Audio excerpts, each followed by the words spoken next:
Oliver Ellsworth was born on April 29, 1745 in Windsor, Connecticut. His parents were Captain David Ellsworth and Jemima Ellsworth. Oliver's father encouraged his son to become a priest. However, Oliver did not like the idea. So instead, he decided to study theology and law. He attended Yale University and Princeton University.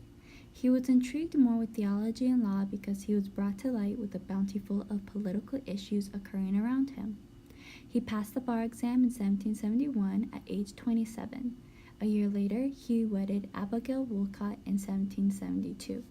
The connections he had through his marriage got him to become a representative of the Connecticut General Assembly.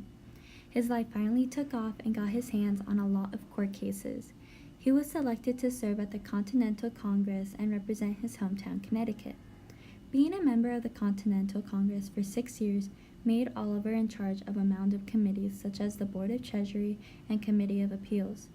Two together were dominant enough for him to become a member of the Supreme Court. In 1783, he retired of being a congressional representative and approached law practice. Between 1780 and 1785, he served the Governor's Council and was appointed a judicial member of the Supreme Court of Errors in 1785. At the convention in 1787, he proposed the idea of the Connecticut Compromise. The Connecticut Compromise is a federal legislature being made up into two houses, one upper and one lower. The upper has equal representation from each state, whereas the lower is chosen from their population. The first draft of the Constitution was developed by Oliver Ellsworth and 5 other people. On this committee, they also created the Federal Judiciary Act. Ellsworth was known for writing the Judiciary Act of 1789, which is also known as the Ellsworth Act, which gave federal Supreme Court power of the state courts. Unfortunately, in the end, he did not sign the final draft of the Constitution. But one fact about Ellsworth is that he favored the 3/5 compromise, but was against the abolition of the slave trade. Oliver Ellsworth was appointed Chief Justice by George Washington, and Ellsworth was Chief Justice for 3.5 years. Ellsworth did not accomplish many, but one accomplishment was creating a majority-minority system, which allowed the justice to create one opinion instead of each justice writing their own opinion. Oliver then retired in the year 1799. However, on February 26, 1799, John Adams gave Ellsworth an opportunity of negotiating a treaty with Napoleon of France. His journey to France was delayed due to the bad weather. He left on November 3, 1799, and arrived March 1800. Although he got sick, he still continued to discuss with Napoleon for 8 months. The solution was not what the U.S. wanted, but Ellsworth liked this idea better than declaring war, so he accepted it. To recover from his sickness, he stayed in England and arrived in the United States in March 1801. Oliver then later died in his house on November 26, 1807, who was also buried at the First Church of Windsor. The Supreme Court case of Brown v. Board of Education.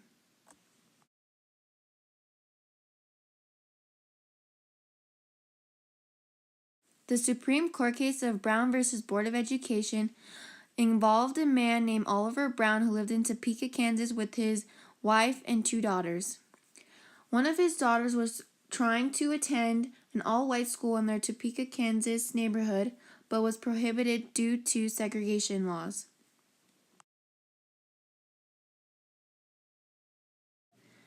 In 1951, the NAACP filed for a lawsuit after the Brown situation was brought to their attention and on behalf of the public. Thurgood Marshall and his law team took on the Supreme Court case and argued the Supreme Court for plaintiffs.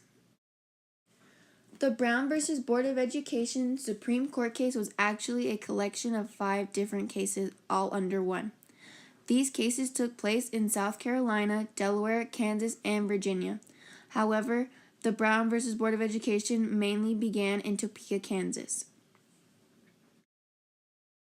The impact that this Supreme Court case had on American society was severely great. Society changed in many ways, especially through its people, with how they thought and acted. Now, whites and blacks could go to the same public school, and this Supreme Court case sprouted the start of the civil rights movement and activism. This case also helped aid the end to racism. However, throughout society there was not always positive outcomes. There were actually many negative outcomes such as anger and resistance spreading across the South.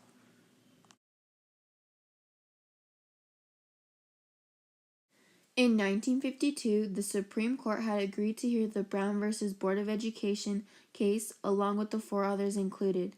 This case was to challenge the racial segregation in public schools across the South.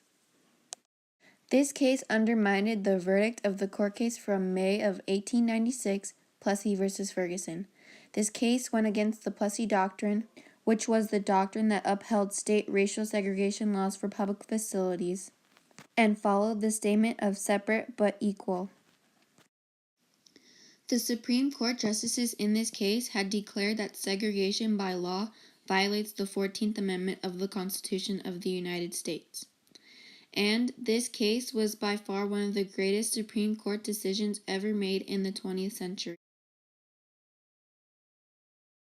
At the end of this case, Chief Justice Earl Warren rejected the Plessy Doctrine and what it stood for, and announced the desegregation in public schools across the South. On May 17, 1954, Thurgood Marshall and his legal team achieved a victory of desegregation for public schools throughout the South.